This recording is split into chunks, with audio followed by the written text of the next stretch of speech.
भारत में corona virus की चौथी लहर के सिग्नल देखने को मिल रहे हैं। कोविड-19 के मामलों में पिछले कुछ दिनों में काफी तेज उछाल देखने को मिला है। जनवरी 2022 में तीसरी लहर के बाद पहली बार एक दिन में 7,000 से ज्यादा केस दर्ज किए गए। एक ही दिन के अंतर पर नए संक्रमित केसों में करीब 40% की बढ़ोतरी देखने को मिली। बुधवार को 7,230 कोविड केस मिले। हमारे सहयोगी टाइम्स ऑफ इंडिया के कोविड डेटाबेस के मुताबिक ये आंकड़ा 1 मार्च के बाद सबसे ज्यादा है। वहीं गुरुवार को 7,500 से ज्यादा केस सामने आए। कोरोना के मामलों में सबसे चिंताजनक स्थिति महाराष्ट्र और केरल की है।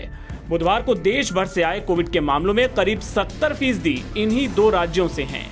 राहत की बात बस इतनी है कि मृत्यु दर कम रही है। रविवार को खत्म हुए सप्ताह में 24 मौतें दर्ज हुई थीं और इस हफ्ते अभी तक 11 मरीजों ने दम तोड़ा है। अब आपको राज्यवार बताते हैं कि किन राज्यों में फिर से कोरोना फैल रहा है। गुरुवार को महाराष्ट्र में सबसे ज्यादा 2,813 केस आए, जो 15 फरवरी के बाद सबसे ज्यादा है।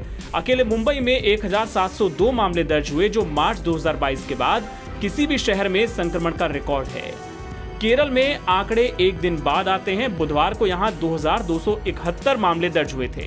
दक्षिण भारतीय राज्यों और केंद्र शासित प्रदेशों में मामले बढ़ रहे हैं। कर्नाटक में गुरुवार को 471 केस मिले, तमिलनाडु में 185, जबकि तेलंगाना में 122 केस आए।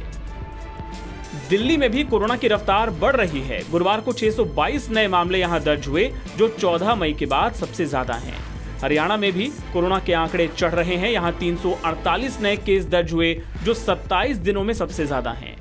उत्तर प्रदेश में 157 कोरोना के केस सामने आए हैं। पिछले 3 दिनों में यहां का 7 डे एवरेज बढ़ गया है। इसके अलावा गुजरात में 117, पश्चिम बंगाल 95, गोवा 67, राजस्थान 71, 2 मौतें, हिमाचल प्रदेश में 33 केस, उत्तराखंड 32 और चंडीगढ़ में 25 कोरोना के नए केस मिले हैं। केंद्र सरकार का राज्यों को ये निर्देश। लगातार 2 हफ्ते से कोरोना संक्रमण बढ़ते देख केंद्र सरकार ने राज्यों को सतर्कता बढ़ाने के लिए कहा है। केंद्रीय स्वास्थ्य मंत्रालय ने खासतौर पर महाराष्ट्र, केरल, दिल्ली और कर्नाटक को 5 स्टेप वाली रणनीति अपनाने को कहा है। इन राज्यों से टेस्टिंग बढ़ाने, ट्रैकिंग करने, इलाज, टीकाकरण और कोरोना नियमों का पालन कराने पर ध्यान देने को कहा गया है। सभी राज्यों से ऐसी जगहों की पहचान करने को कहा गया है जहां ज्यादा केसेस आ रहे हैं। गुरुवार को इस सिलसिले में स्वास्थ्य सचिव राजेश भूषण ने राज्यों और केंद्र शासित प्रदेशों को चिट्ठी लिखी है। एनबीटी ऑनलाइन की रिपोर्ट।